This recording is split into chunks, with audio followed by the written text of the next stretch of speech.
오늘 하나님 말씀은 마태복음 13장 9절로부터 11절에 있는 말씀을 함께 보도록 하겠습니다. 제가 받들어 읽어드리겠습니다. 들을 귀 있는 자들은 들을지어다 라고 하시더라. 제자들이 나와서 주께 말씀드리기를 어찌하여 그들에게 비유로 말씀하시나이까 라고 하니 주께서 그들에게 대답하여 말씀하시기를 이는 천국의 신비들이 너희에게는 알도록 허락되었으나 그들에게는 허락되지 아니하였기 때문입니다. 잠깐 말씀을 위해서 기도드리겠습니다.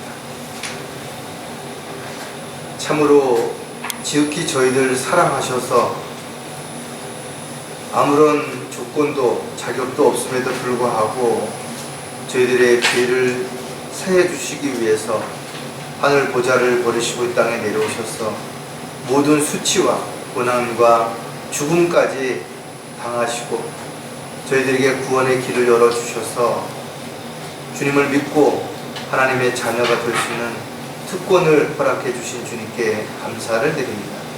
오늘도 저희들 주님 부활하신 첫날에 이렇게 발걸음 인도해 주셔서 찬양을 드리고 또 기도를 드리고 교제하며 영과 진리 안에서 경배 드릴 때 저희들이 위로와 힘을 얻을 수 있게 인도해 주시고 또 지혜와 능력을 통해서 더욱 주님의 일을 잘 감당할 수 있는 도구로 일꾼으로 준비될 수 있게 인도해 주시옵소서. 또 혹여라도 저희들이 세상의 마음을 두거나 헛된 시간을 낭비하는 그런 어리석은 삶을 살고자 할 때 주님 일깨워 주시고 또 바로 잡아 주시고 또 저희들이 다시 한번 마음에 결단하고 주님의 도구로서 헌신할 수 있는 그런 계기가 될 수 있도록 인도해 주시옵소서. 오늘도 주신 말씀 위에 기름 부어 주시고 이 말씀이 저희들 영의 양식이 될 뿐만 아니라 삶의 지표가 되고 또 기준이 되어서 늘 옳고 그른 것들을 또 잘못된 것과 또 잘하는 것들을 잘 분별해서 저희들이 주님 뜻과 계획에 합당한 삶을 살아갈 수 있도록 인도해 주시옵소서. 다시 오실 우리 주 예수 그리스도의 이름으로 기도드렸습니다. 얼마 전에 제가 오랜만에 한 지인을 만났는데 귀에다가 보청기를 끼고 있더라고요. 그래서 왜 보청기를 끼웠냐 그랬더니 귀가 잘 안 들려서 보청기를 끼웠다고 해요. 저도 얼마 전에 어지러워서 병원에 갔더니 귀에 좀 이상이 생기면 일시적으로 그럴 수도 있다라고 이야기를 했던 적을 있는데 나이를 먹으면 이런저런 이유로 인해서 귀에도 이상이 생기는 것은 어떻게 보면 당연한 이치인 것 같아요. 귀는 음파를 전기적, 화학적 또 신경 충격적으로 전환해서 소리를 분별하고 분석하고 그리고 몸의 균형 감각을 유지하는 척추 동물에게 있는 청각, 평형 기관이다. 이렇게 사전은 설명을 하고 있습니다. 사람이 귀가 있다고 해서 모든 소리를 다 들을 수 있는가? 그렇지 않죠. 흔히 사람이 들을 수 있는 범위를 가청 음역대라 이렇게 표현을 하는데 쭉 16에서 24,000Hz가 되는데 그 가운데서 보통 250에서 2000Hz가 보편적인 사람이 들을 수 있는 바로 가청 음역이 되는 것입니다.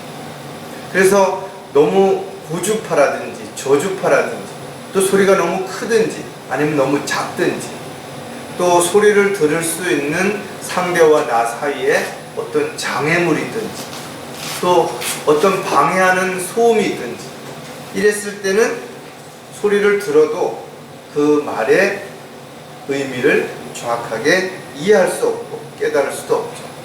물론 우리가 외국에 나갔을 때 외국 사람들의 말을 들었을 때도 마찬가지. 분명 무슨 소리가 들리기는 하는데 그게 무슨 말인지 이해할 수가 없으니까 그 말에 대해서 어떠한 대답도 할 수가 없는 것이 사실인 것입니다. 우리는 귀가 있다고 해서 항상 모든 음을 정확하게 잘 들을 수 있는 것은 아니죠. 그래서 우리가 귀를 기울여서 경청한다, 이런 말은 우리가 그 어떤 말을 듣기 위해서 노력해야 되는 것이고 최선을 다해야만 되는 것입니다. 우리가 나이를 들면서 이명현상이 일어날 수도 있고, 또 이물질이 귀에 들어가거나 아니면 질병이 생기거나, 또는 너무 큰 소리에 노출되어 있거나, 또는 뭐 이어폰과 같은 이런 것들을 너무 오래 장기적으로 사용하거나 이랬을 때는 여러 가지 귀에 문제가 생길 수 있죠. 그래서 음이 잘 안 들리거나, 음이 이중으로 들리거나, 또는 음이 뭐 끊어져서 들리거나 이래서 여러 가지 문제가 생기는데, 우리가 귀는 단지 듣는 거로 끝나지 않죠. 어떤 사람이 어떤 말을 했을 때 그것을 듣고는 우리는 그것을 생각하게 됩니다. 그리고 생각한 것을 행동으로 옮기는 그 모든 기본적인 기능이 눈으로 보는 것, 귀로 듣는 것으로부터 시작이 된다라는 거예요. 그래서 우리가 살아가면서 귀가 안 들린다든지 눈이 안 보인다든지 이랬을 때는 어떤 사람들과의 관계에서 소통이 단절될 수 있는 그런 상황이 일어날 수 있기 때문에 우리가 평소에 듣고 보고 하는 것들을 소홀히 여기지만 실질적으로 아주 중요한 것이라는 것을 우리가 다시 한번 생각하는 그런 시간이 됐으면 좋겠어요. 특히 우리가 이제 구원받고 영적인 삶을 살아가는 데 있어서 지체들과 교제를 나누고 또 복음을 전파하고 진리를 증거하는 데 있어서 가장 큰 문제가 되는 것 중에 하나가 바로 영적인 귀가 들리지 않는 사람에게 우리가 하나님의 말씀을 전할 때에 우리의 자세, 또 우리의 방법이라는 거예요. 구원받지 않고 거듭나지 않은 사람에게 우리가 아무리 성경적으로 많은 이야기를 하고 심오한 이야기를 하더라도 전혀 알아들을 수 없기 때문에 반응할 수가 없는 것입니다. 그래서 구원받지 않은 사람에게 복음 이외에 그 어떤 성경적인 지식을 가르치는 것도 결과적으로는 큰 의미가 없을 수 있다라는 거예요. 물론 구원받은 사람이라고 하더라도 영적인 하나님의 말씀을 다 알아듣고 이해하는가? 그렇지 않죠. 마치 육신적인 어린 아이들처럼 아주 쉬운 것들만 알아듣고 이해할 수 있다는 것도 우리가 꼭 생각한다면, 교제할 때 상대방의 영적인 수준이라든지 이런 것들을 잘 감안해서 또 영적인 지금 상태가 정상적인지를 확인한 다음에 교제할 때 우리가 거기에 맞는 그런 교제가 반드시 이루어져야 될 것입니다. 오늘 설교 제목은 귀가 있어도 듣지 못하는 사람들, 이런 제목으로 말씀을 전하려고 합니다. 물론 사고나 질병으로 인해서 귀가 떨어져 나간 사람도 있을 수 있겠죠. 그러나 사실 그것은 귀의 소리를 모으는 귀바퀴지 귀라고 다 표현할 수는 없을 것입니다. 어쨌든 귀가 있어도 여러 가지, 좀 전에 제가 설명을 드렸던 것처럼 잘 듣지 못하는 사람들이 분명 있을 것입니다. 그뿐만 아니라 같은 곳에서 같은 말을 들었음에도 불구하고 사람들마다 반응하는 것이 다를 수 있는 것입니다. 왜냐하면 그 말의 내용을 얼마만큼 알아듣고 이해했느냐에 따라서 그 실행하는 방법과 실행하는 속도가 달라질 수 있기 때문에 그렇습니다. 따라서 저와 여러분이 어떤 말을 듣는다 하더라도 그 말에 관심이 없다면 그 말이 무슨 말인지 잘 알아들을 수 없어요. 또 듣기 싫은 말을 누가 한다면 못 들은 척하거나 들어도 외면하기 때문에, 깊이 생각하지 않기 때문에 시간이 지나면 금방 잊어버릴 수도 있다는 거예요. 따라서 저와 여러분이 먹고 마시고 즐기는 삶을 살아가는 의식주만큼 중요한 것이 보고 듣고 말하는 것이라는 것도 우리가 한 번쯤 생각해 본다면, 지금 우리가 말할 수 있고 들을 수 있고 또 생각할 수 있고 볼 수 있는 이런 것들이 얼마나 소중한 것인가를 우리는 절대로 잊어서는 안 될 것입니다. 특히 성경은 믿음은 들음에서 나온다고 그랬고, 들음은 하나님의 말씀에 의해서라고 그랬어요. 저와 여러분이 하나님의 말씀을 듣는데 귀를 기울이고 또 그 말씀을 들음으로 인해서 영적으로 깨어있는 영적인 삶을 살아가기 위해서라면 반드시 영적인 귀가 항상 열려 있어야 되는 거죠. 하지만 우리의 영적인 귀도 육신적인 욕심으로 인해서, 세상적인 것들의 마음을 빼앗김으로 인해서 점점 귀가 잘 안 들릴 수도 있다는 거죠. 또 하나님의 말씀을 듣는 게 부담스럽고, 또 하나님이 명령하는 것을 실행하기 싫은 사람들은 성령께서 말씀하시는 것을 스스로가 듣지 않으려고 귀를 막거나 소리를 지르거나 엉뚱한 짓을 할 수도 있다는 것도 우리가 반드시 한 번쯤 생각해 본다면, 저와 여러분 영적인 삶을 살아가는 데 있어서 영적인 귀를 열고 영적인 하나님의 말씀을 들을 수 있다는 것이 얼마나 감사한 일이고 얼마나 복된 일인가를 오늘 다시 한번 여러분들이 생각하는 그런 시간이 되셨으면 좋겠습니다. 자, 귀가 있어도 듣지 못하는 사람들에게 있어서 나타나는 특징을 크게 세 가지로 나누어서 하나씩 살펴볼 텐데, 그 중에 첫 번째가 뭔가 하면 말을 이해할 수 없다라는 겁니다. 자신이 듣지 못하게 된다면 상대방이 어떤 말을 하는지 이해할 수가 없죠. 어떤 질문을 하는지, 노래를 하는지, 소리를 지르는지, 말을 하는지 이해할 수가 없죠. 그래서 말을 하지 못하거나 듣지 못하는 사람들과 우리가 대화를 나눈다는 것은 결코 쉽지 않습니다. 왜냐하면 서로의 입장과 생각이 어떤 것인지를 표현할 수가 없고, 또 표현하는 것을 이해할 수 없기 때문에 그렇다라는 거예요.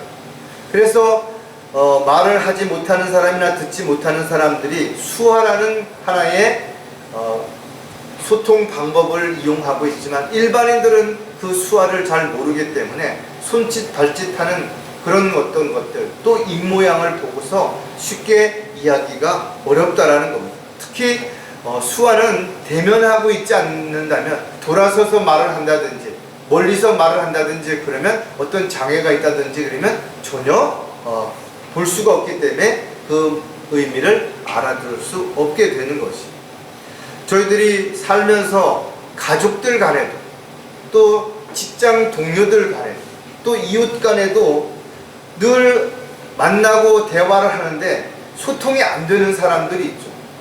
그 이유는 각자가 자기 입장에서 자기 생각만을 고집하고 자기 주장만을 앞세우다 보니까 대화가 단절이 되는 거죠. 그러니까 상대방의 이야기를 듣고 이 말을 하는 의도가 뭔지, 이 말이 무슨 뜻인지, 그래서 모르면 다시 질문해보고 이렇게 해서 확인해보고 나서 다시 그 다음 대화로 이어져 가야 되는데, 상대방의 이야기를 한마디만 듣고 자기 생각을 가지고 판단을 하고 평가를 하다 보니까 상대방과는 여러 가지 오해가 생기고 서로 간에 벽이 생기기 때문에 소통이 단절되는 그런 부분들이 얼마든지 일어날 수 있다는 거죠. 따라서 내가 어떤 사람에게 질문을 했을 때 그 질문에 대한 그 사람의 말이 내가 의도한 것과 다르게 됐다면 저 사람이 과연 내 말을 제대로 알아들었는지 이해했는지를 확인해 보는 절차가 반드시 필요하다는 거죠. 그냥 내가 이렇게 말했는데 저 사람이 알아들었겠지 라고 생각을 하고 그 다음으로 그냥 넘어갔을 때 그 말을 이해하지 못했다면 엉뚱한 결과를 가져올 수 있기 때문에 그렇던 것입니다. 따라서 저와 여러분이 영적인 교제를 나눌 때도 마찬가지입니다. 몇 마디를 이렇게 던졌는데 전혀 그 질문과는 다른 이야기를 한다든지, 또는 그 이야기와 전혀 맞지 않은 어떤 이야기를 이야기하게 된다면 그 말을 잘 이해했는지 알고 있는지를 확인해 볼 필요가 반드시 있다는 거예요. 따라서 우리가 영적인 수준에 맞도록, 또 영적인 상황에 맞도록 교제할 때 이런 부분들을 충분히 배려하고 또 기다려주고 이런 것들이 필요하다는 것을 우리가 반드시 기억을 해야 될 것입니다. 자, 말을 이해할 수 없다면 가장 먼저 나타나는 증상이 혼란스럽게 된다는 거죠. 어떤 사람이 한 사람이 말을 하면 그 말을 듣고 나서 거기에 합당한 찬반에 대한 어떤 것을 이야기할 수 있죠. 또 논쟁을 할 수가 있을 것입니다. 그런데 전혀 들으려고도 하지 않고 각자 자기 이야기만 한다면 그냥 뒤죽박죽이 되고 혼란스러워질 수밖에 없겠죠. 이랬을 때는 서로의 어떤 관계가 지속되기가 어려워지는 것입니다. 서로 어울리지 못하게 되는 여러 가지 문제가 있지만 그 중에 가장 큰 문제가 뭐냐 하면 서로가 대화가 안 되는 것입니다. 어떤 것이 좋은지 나쁜지, 어떤 것을 해야 되는지 말아야 되는지를 서로가 충분히 대화를 통해서 이야기하고 그 중에서 더 좋은 것, 더 현명한 방법을 찾아야 되는데 서로 자기 입장만, 생각만, 또 자기의 말만 앞세우다 보니까 혼란과 갈등이 고조되는 것이죠. 그래서 상대방의 말을 이해할 수 없는 상태에서 서로 자기 주장이 옳다라고 이해하다 보니까 다툼이 일어나고 분열이 일어나고 질서가 깨어지게 되는 결과를 가져오게 되는 것입니다. 사람의 욕심은 분별력을 갖지 못하도록 영적인 눈을 흐려지게 만들 뿐만 아니라 영적인 귀를 막아서 상대방의 말을 들으려고 하지 않을 수 있다는 거죠. 따라서 주 안에서 서로 대화가 안 된다면 지체들 간에도 질서가 무너지고 혼란스러워지고 결국은 분열이 일어나서 마귀에게 틈을 주는 결과를 가져올 수밖에 없게 되는 거죠. 창세기 11장 9절에 보면 그러므로 그것의 이름을 바벨이라 불렀으니 이는 주께서 거기에서 온 땅의 언어를 혼란케 하셨습니다. 주께서는 거기서부터 그들을 온 지면에서 멀리 흩으셨더라. 많은 외국인들이 모여서 이야기를 할 때 보면 막 혼란스럽죠. 무슨 말을 하는지 모르는. 특히 공항 같은데 이런 데 많은 외국 사람들이 있는 곳에는 가보면 막 우왕좌왕할 수밖에 없는 혼란스러운 그런 말들이 일어나게 되는 것을 볼 수 있다. 따라서 여러 사람들이 모여서 서로 자기 이야기만 하게 된다면 어떤 내용도 하나로 모을 수 없게 되죠. 점점 시간이 지나면 지날수록 혼란스럽게만 된다는 거예요. 하지만 성경은 하나님은 혼란의 창시자가 아니시니 그랬어요. 따라서 모든 일을 질서 가운데 일하시기 때문에 누군가가 영적으로 혼란스러워하거나 혼란스럽게 하고 있다면 그는 지금 뭔가 영적인 문제가 일어났다는 것을 우리는 직감해야 되는 거죠. 그래서 그 무슨 문제가 어디서부터 시작되어 있는지를 먼저 원인을 찾고 그 문제를 해결하지 않는 한 계속해서 똑같은 상태에서 서로에게 혼란만 가중되게 된다면 오히려 다른 사람의 소통도 방해하는 결과를 가져오게 되겠죠. 따라서 그리스도인들은 주 안에서 질서 가운데 한 사람이 이야기를 하면 그 이야기를 끝까지 들어보고 또 중간에 이해가 안 되는 부분이 있다면 질문을 해서 내가 그 말의 의미를 잘 모르겠으니까 다시 한번 설명을 해달라든지 이렇게 해서 혼란스럽지 않게 또 누군가가 중간에서 그 중간 역할을 해서 서로 간에 혼란스러운 어떤 부분들이 생긴다면 중간에서 중재 역할을 해서 그것이 더 이상 혼란스럽지 않고 명확하게 서로의 뜻이 무엇인지를 잘 추론해서 거기에 대한 합당한 대화가 이루어질 수 있도록 그렇게 해야 된다는 것이죠. 따라서 그리스도인들은 어떠한 경우에도 서로 간의 대화를 나누는 그 교제 가운데서 혼란스러워지고 있다면 이것은 분명 무언가가 문제가 생겼다는 거죠. 따라서 그 문제를 먼저 해결하지 않는다면 이 혼란스러운 것들이 질서를 바로잡는 데는 여러 가지 문제가 오히려 생길 수 있기 때문에 가장 먼저 서로가 말을 이해하고 있는지 혼란스럽지 않게 한 사람이 한 사람의 이야기를 잘 들을 수 있고 또 거기에 합당한 대화를 나눌 수 있도록 하는 것이 중요하다. 자, 말을 이해할 수 없다면 두 번째로는 균형이 무너뜨린다. 귀의 역할은 듣는 일 말고도 몸의 평형을 유지하는 역할을 하는 거예요. 그래서 차멀미라든지 배멀미라든지 비행기 멀미가 나는 사람들의 입장을 들어보면 뭔가 어지럽다라고 말한다는 거예요. 그 어지럽다라는 것이 뭔가 균형이 깨어져서 듣는 것과 보는 것의 차이가 혼란스럽게 되기 때문에 뭔가가 막 어지럽게 되는 이런 부분들이 생겨나는 것입니다.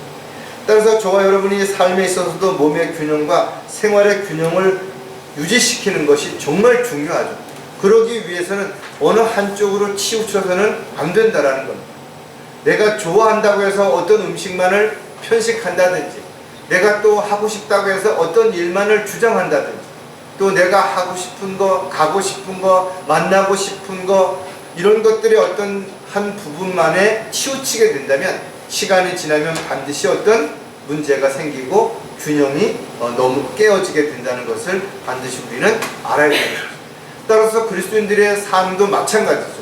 우리가 영적인 삶에 있어서도 하나님의 말씀을 읽을 때도 성경을 골고루 읽어야 되는 것이고, 또 영적인 삶에 있어서도 어느 한 부분만이 아니라 골고루 그렇게 할 수 있고, 그래서 자신이 부족한 부분이 있다면 더 많이 그것을 위해서 기도하고 또 그것을 얻도록 애쓰고 수고하는 부분들이 반드시 필요한 거죠. 이사야 26장 7절에도 보면 의인의 길이 정직하며 지극히 정직하신 주께서 의인의 길에 균형을 이루시나이다. 어떤 길의 균형이 깨어지게 되면 그 원심력에 의해 가지고 자동차가 이탈하게 되죠. 그래서 커브머리에 이런 데 보면은 속도를 줄이라든지 또는 그 균형을 잘 이루기 위해서 균형 감각을 잘 유지해야 되는 부분들을 경고하고 있다. 왜냐하면 한쪽으로 지나치게 쏠리게 되면, 균형이 무너지게 되면 어느 한쪽으로 치우쳐서 쓰러질 수밖에 없기 때문에 그렇다라는 거죠. 따라서 육신적인 생활뿐만 아니라 영적인 생활에 있어서도 항상 균형을 유지해야 되기 때문에 너무 지나치게 어느 한쪽 편이 된다든지 한쪽으로 쏠리는 일이 일어나지 않도록 철저하게 자신의 균형을 맞추는 것이 반드시 필요하다.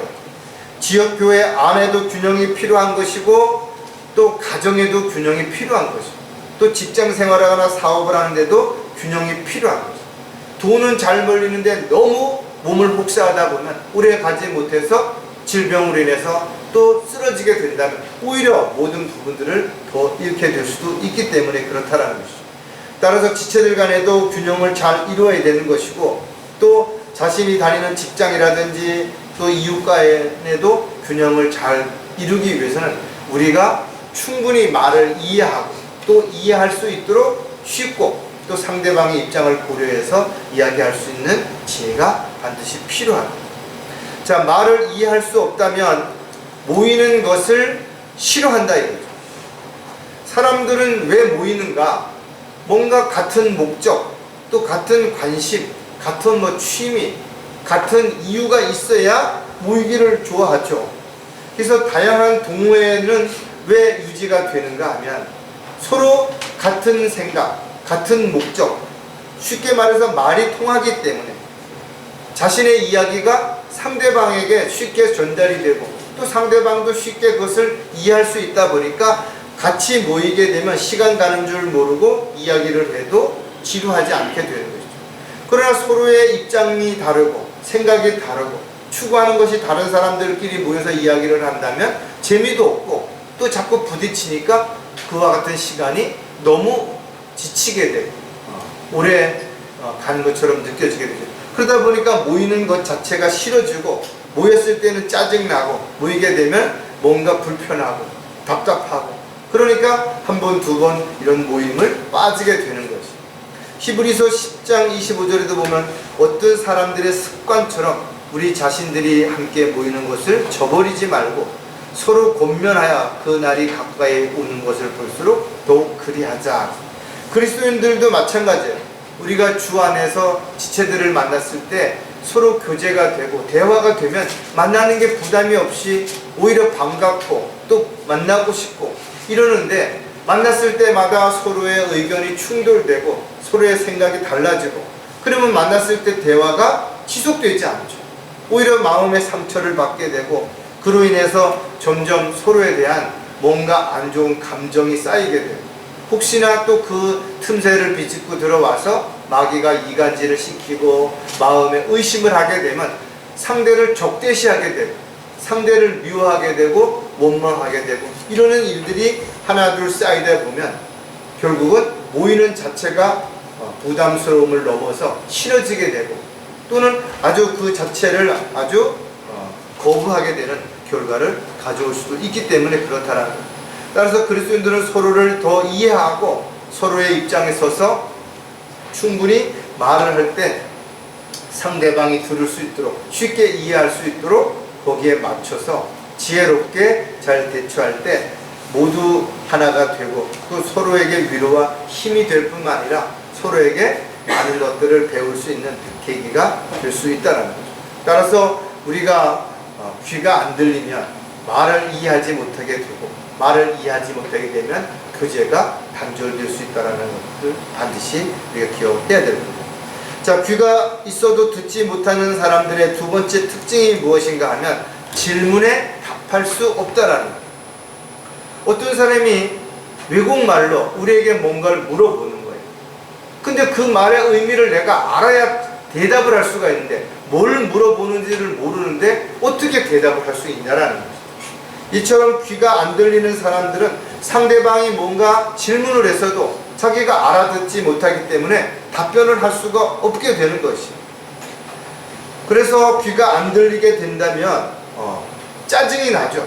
상대방의 말을 못 알아들으니까 화가 나기도 하고, 그래서 소리를 지르거나 고함을 치거나 아니면 아예 입을 다물거나 아니면 질문과는 전혀 엉뚱한 자기 입장에서 자기 생각을 말하거나 이렇게 될 수 되기 때문에 바로 질문에 대한 답이 정확하게 이루어지지 않는다면 반드시 누군가에게 어떤 문제가 있다라는 것을 먼저 생각하고 그 문제의 핵심을 바로 찾아서 해결하는 것이 우선 반드시 되어야 되는 거죠.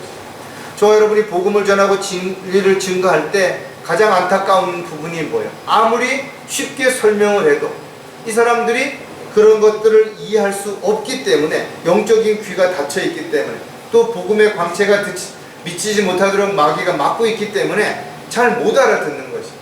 그래서 짜증내고 화내고 신경질을 내고 절대 그래서는 안 되는 이유가 못 알아듣는다는 걸 우리가 안다면 알아들을 수 있도록 가장 쉽게 그 사람의 입장과 그 사람의 직업, 그 사람의 나이, 성별 이거에 맞게끔 예화를 통해서 쉽게 이해하도록, 그래서 복음을 하나하나씩 전할 때 그 사람이 이런 의미였구나, 이런 뜻이었구나를 이해하게 된다면 그 다음 단계로 얼마든지 넘어갈 수 있게 된다는 거예요. 물론 구원받은 그리스도인이라고 해서 모두가 영적인 말씀을 다 알아듣고 이해하는 것도 아닌 것이, 저 사람 구원받았으니까 교회 다니니까 이런 말씀 다 이해하겠지. 하나님의 말씀은 고기와 같은 것도 있기 때문에 어떤 말씀들은 질기고 이해하기 쉽지 않은 그런 말씀들도 얼마든지 있다라는 거죠. 그래서 요한계시록이라든지 다니엘서라든지 사도행전이라든지 히브리서와 같이 이런 전환기적인 책에 나오는 내용들은 사실은 분별력을 잘 가지고 있지 않다면 혼란스러워질 수 있기 때문에 그런 말씀을 나눌 때, 그런 어떤 영적인 교제를 나눌 때는 심도 있게 그 부분을 충분히 이해할 수 있는 영적인 성장이 이루어진 사람인지, 또 그런 말씀을 소화할 수 있을 만한 능력이 있는지를 충분히 검토해 본 다음에 그런 내용들을 가지고 교제를 나누어야지.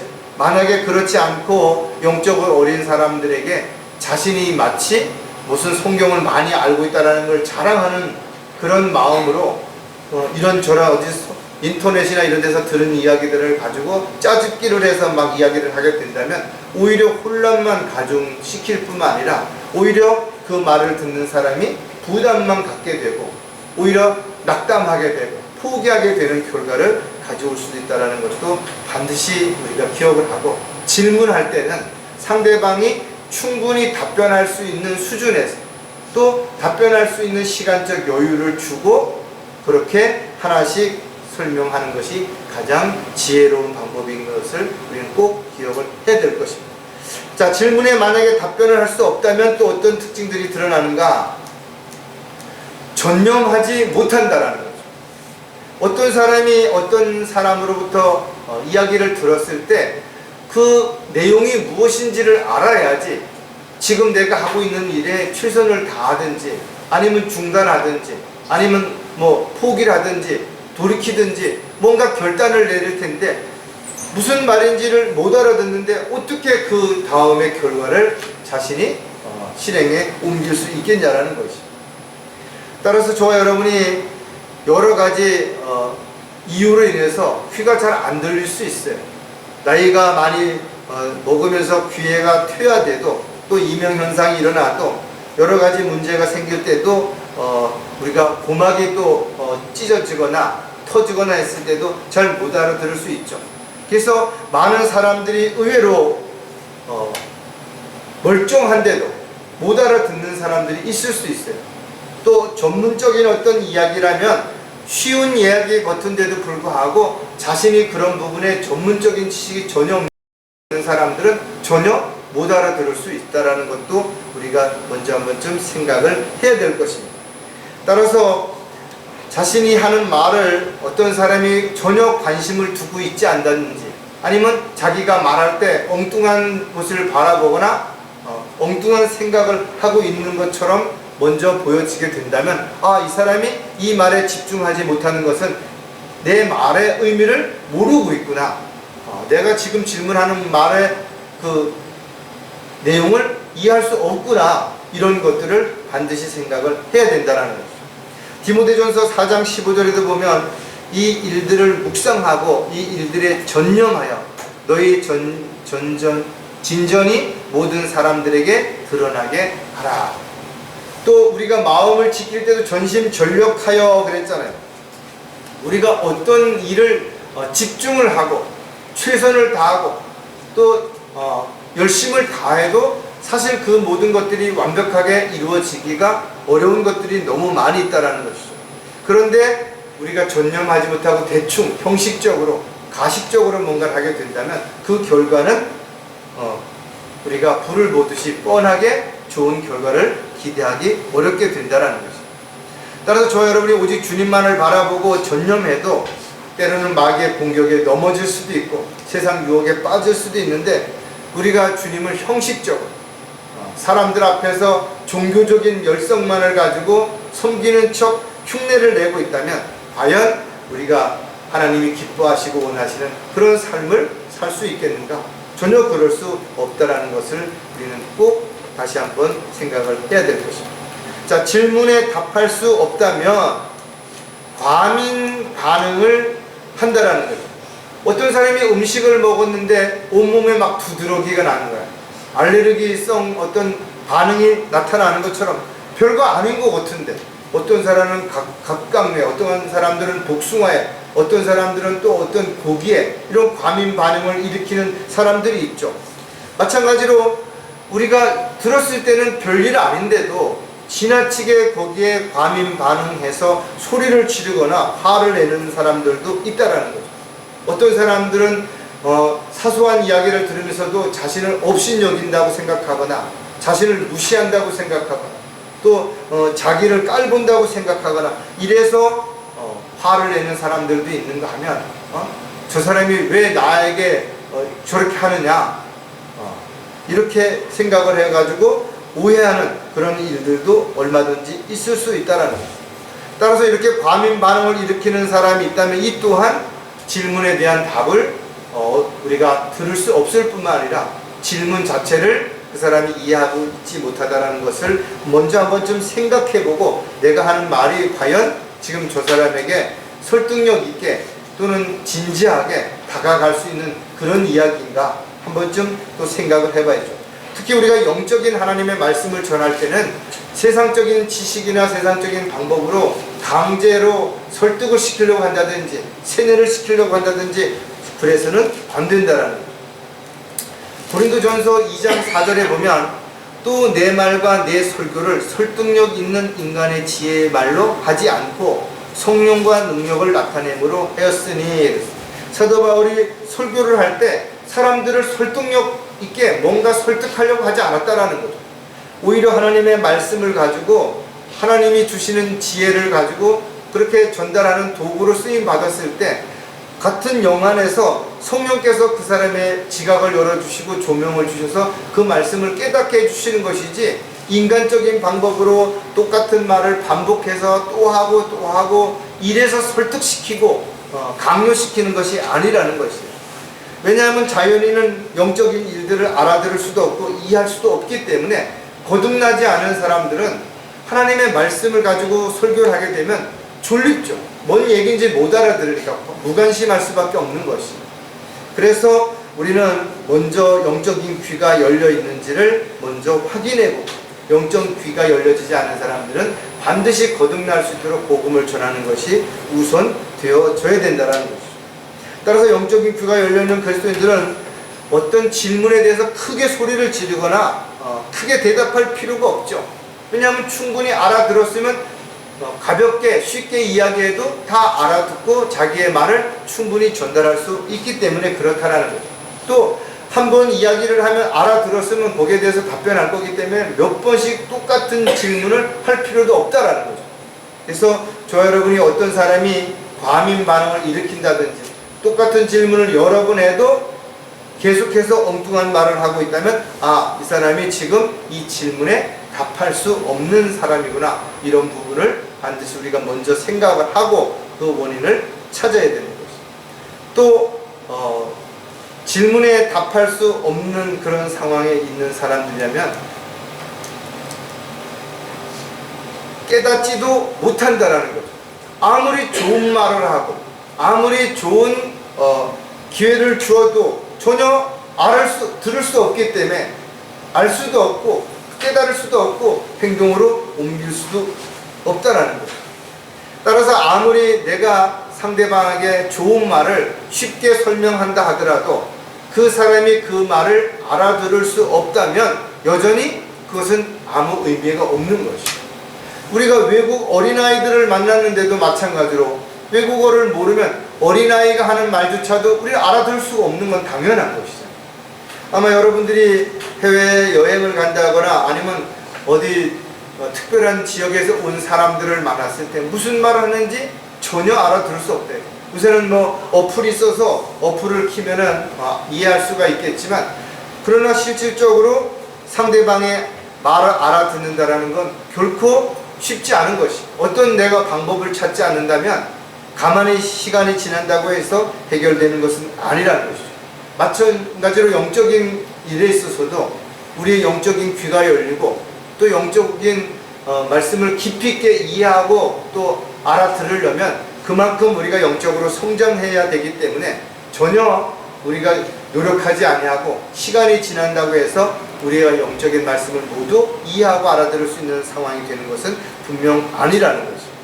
자, 마태복음 13장 13절에 그러므로 내가 그들에게 비유로 말하노니 이는 그들이 보아도 보지 못하고 들어도 듣지 못하며 또 깨닫지도 못함이라 그랬어요. 왜? 영적인 부분을 이해할 수 없기 때문에 그런 거죠. 그래서 예수님께서도 제자들에게 처음에 이야기할 때 농사를 짓는 비유로 말한다. 상인들이 또 장사하는 그 비유로 말을 하고 고기 잡는 사람들의 또 비유로 말을 했던 이유가 뭐냐면 상대방의 그런 말씀을 이해할 수 없기 때문에 그랬다는 거예요. 그래서 저와 여러분이 복음을 전할 때도 상대방이 쉽게 이해할 수 있도록 그 사람의 직업이라든지 나이라든지 성별이라든지 또 그 사람이 좋아하는 거라든지 잘하는 거라든지 이런 것들을 인용해서 설명을 하면 쉽게 그런 뜻이구나 하고 이해할 수 있게 된다는 것이죠.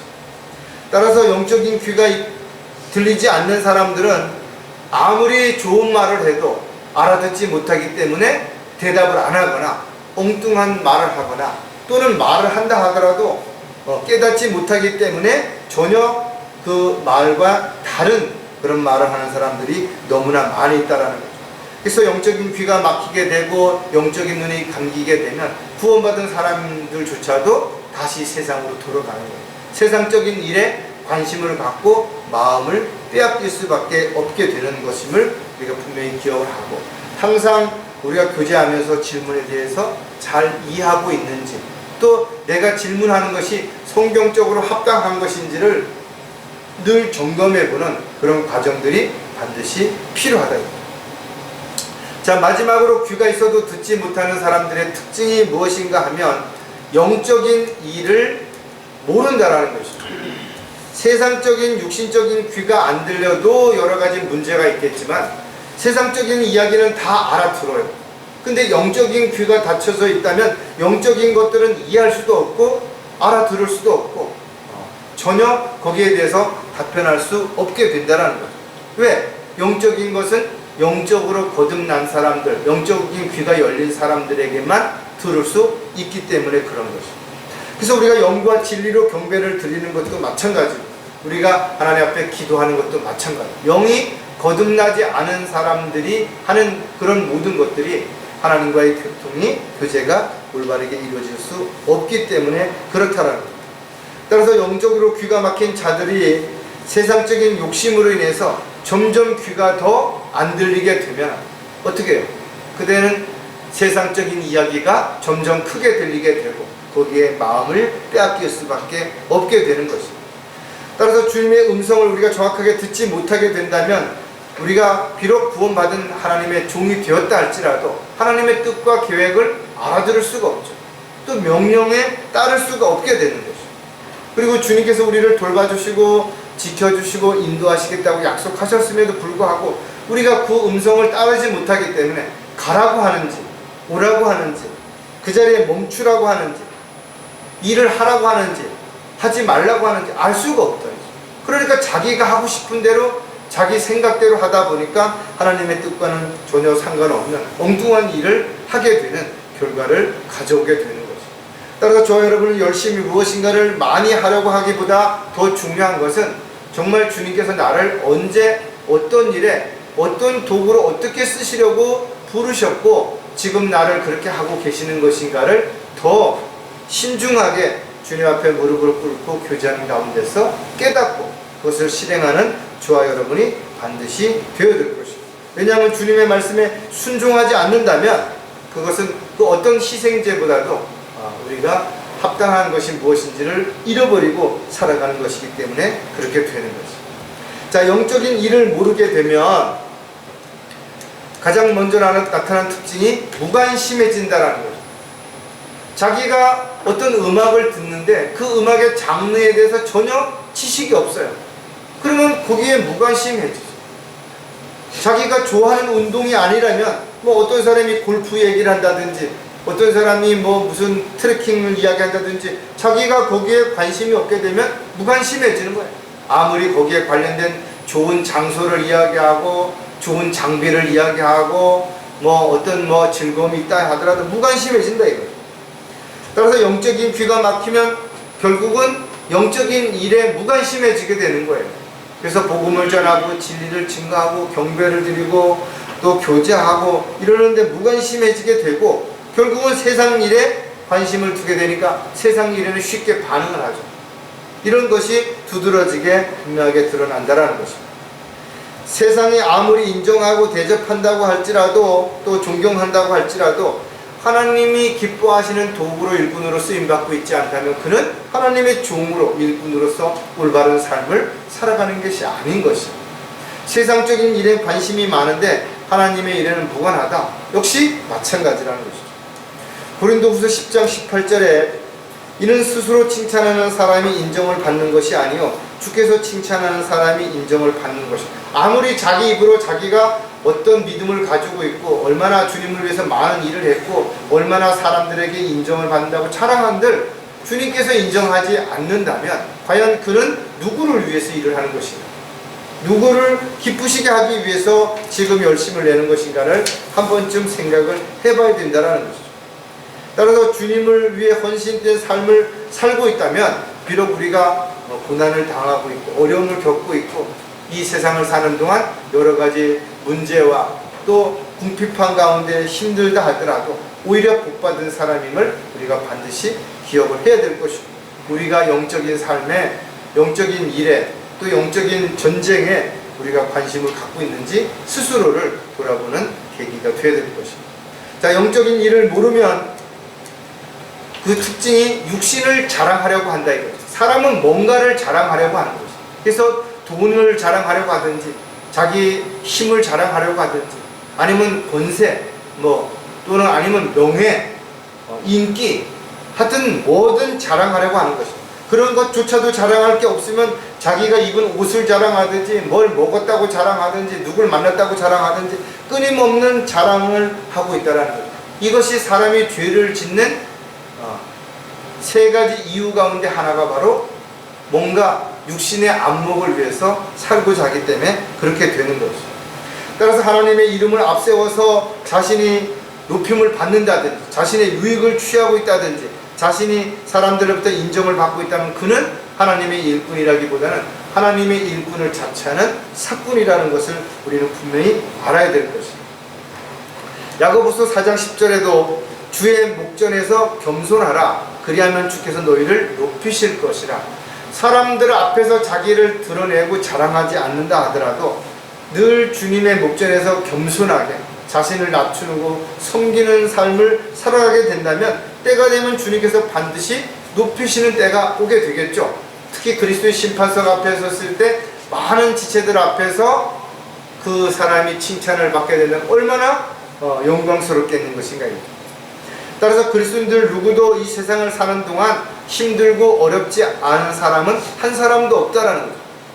비록 각 사람들마다 받는 고난과 역경과 시련이 좀 다르다 하더라도 결국은 모두 고난을 받고 있다라는 거죠. 다만 그 고난과 어려움을 잘 이겨내고 있든지 또 그것을 겉으로 드러내지 않고 잘 감당하고 있기 때문에 다른 지체들이 볼 때 별 일이 없는가 보구나 이렇게 생각할 수도 있을 뿐이라는 것입니다.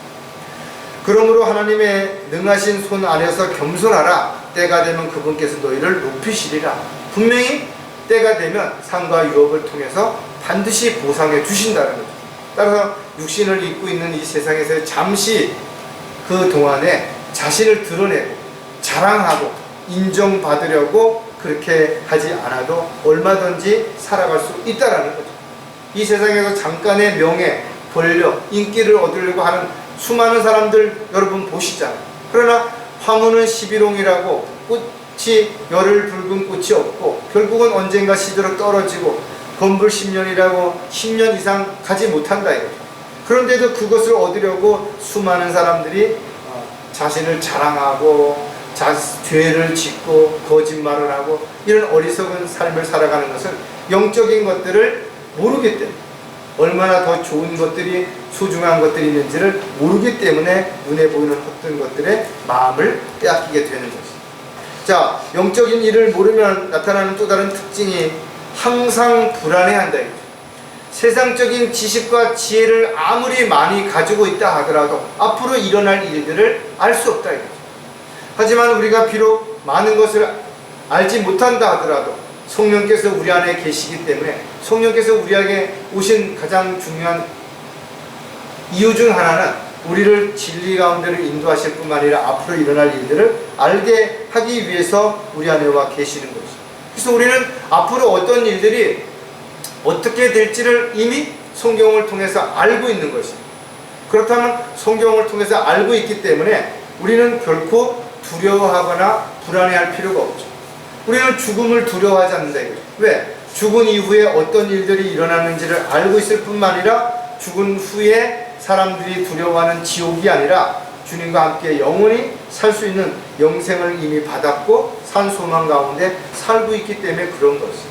또 우리는 언제든 죽음이라는 것은 한번 우리에게 오는 것이기 때문에 그 죽음에 대해서 미리 겁을 먹고 두려워할 이유가 전혀 없다라는 것이죠. 그뿐만 아니라 모든 염려될 일이 일어난다 하더라도 우리는 그 염려를 주님께 맡기고 또 기도함으로 인해서 교제함으로 인해서 능히 주님의 도우신 가운데 해결할 수 있기 때문에 불안해할 필요가 없겠죠. 에베소서 3장 12절에 보면 그 안에서 우리가 그분을 믿음으로 담대함과 확신을 가지고 나아가느니라. 하나님의 약속을 믿는 사람들은 확신 가운데 담대해질 수 있는 것입니다. 어떠한 경우에도 움츠려 들지 않을 수 있죠. 왜? 확신이 있기 때문에 그런 것입니다. 죽어도 다시 살 수 있다는 확신이 있다면, 부활의 소망이 있다면 죽음을 두려워할 이유가 전혀 없는 것처럼 이미 영원한 생명을 선물로 받았기 때문에 죽어도 다시 살 것이라는 것을 아는 사람들은 왜 두려워하느냐 이거예요. 우리가 이것을 확신하노니 너희 안에서 선한 일을 시작하신 그분께서 예수 그리스도의 날까지 그 일을 완성하시리라. 하나님의 약속은 반드시 이루어지는 것이고 하나님의 약속을 통해서 우리를 도구로 사용하실 때 우리가 아무리 연약하고 하찮은 존재라도 반드시 우리를 통해서 하나님께서는 그 이루시고자 하는 것들을 반드시 이루신다는 것을 우리가 알고 있기 때문에 두려워할 이유가 전혀 없다라는 거예요. 따라서 그리스도인들은 어떠한 상황에서도 불안해하거나 두려워하지 말아야 되는 거죠. 만약에 두려워하거나 불안해하는 것이 두드러지고 있다면 그는 영적인 지금 문제가 발생했다라는 거죠. 일에는 게으르지 말고 영 안에서 열심을 내며 주를 섬기라 했어요. 우리가 이제 주님이 오실 때가 심히 가까이 왔다면 우리가 해야 할 일은 각자에게 주어진 역할에 충실하고 또 자기가 있어야 할 자리에서 주님이 기뻐하시는 일들을 위해서 도구로, 일꾼으로 그렇게 쓰임을 받아야 되는 거죠. 비록 저와 여러분이 큰 일을 못한다 하더라도 주님이 원하시고 기뻐하시는 삶을 살아가기 위해서 지금 영적인 삶을 살고자 하고 있다면, 또 주님 맡겨주신 일들을 위해서 고난과 시련과 역경이 있다 하더라도 포기하거나 도망가지 않고 그 일을 하려고 애쓰고 있다면 비록 많은 부분이 힘들지만 잘하고 있는 것입니다. 반드시 거기에 대한 보상은 주님 오시면 해주실 것을 우리가 알고 있기 때문에 전혀 우리는 두려워하거나 불안해할 필요가 없다라는 거죠. 오늘 저희들에게 주신 말씀처럼 우리도 귀가 있지만 우리가 영적인 귀가 닫혀지거나 영적인 귀가 점점 더 안 들리게 된다면 성령님의 인도하심과 돌보심 가운데 명령에 따라 순종하며 주님이 도구로 쓰임받을 수 없게 된다는 것을 우리가 기억하고 늘 정신을 차리고 깨어있는 가운데 영적인 귀가 잘 들릴 수 있도록 주님의 말씀에 더욱 경청할 수 있는 저희들의 삶이 되시기를 주님의 이름으로 부탁을 드리겠습니다. 기도하겠습니다. 들을 귀 있는 자들은 들을지어다 하고 말씀하신 이 말씀을 저희들이 깊이 묵상할 때 세상에서 일어나는 모든 소리를 다 듣고 모든 말을 다 이해한다 할지라도 우리의 영적인 귀가 어두워지고 흐려지면 정작 하나님의 말씀을 잘 듣지 못하고 하나님의 뜻과 계획들을 알 수 없기에 영적으로는 어려운 삶이 되고 무지한 삶을 살아갈 수밖에 없다는 것을 다시 한번 알게 해주셔서 감사를 드립니다. 저희들이 늘 깨어있는 가운데 영적인 귀가 잘 들려서 하나님의 명령에 즉시 순종하고 또 하나님의 뜻과 계획에 합당한 그런 삶을 살아가는 도구로, 일꾼으로 쓰임받다가 주님 만날 수 있도록 도와주시옵소서. 다시 오실 우리 주 예수 그리스도의 이름으로 기도드렸습니다.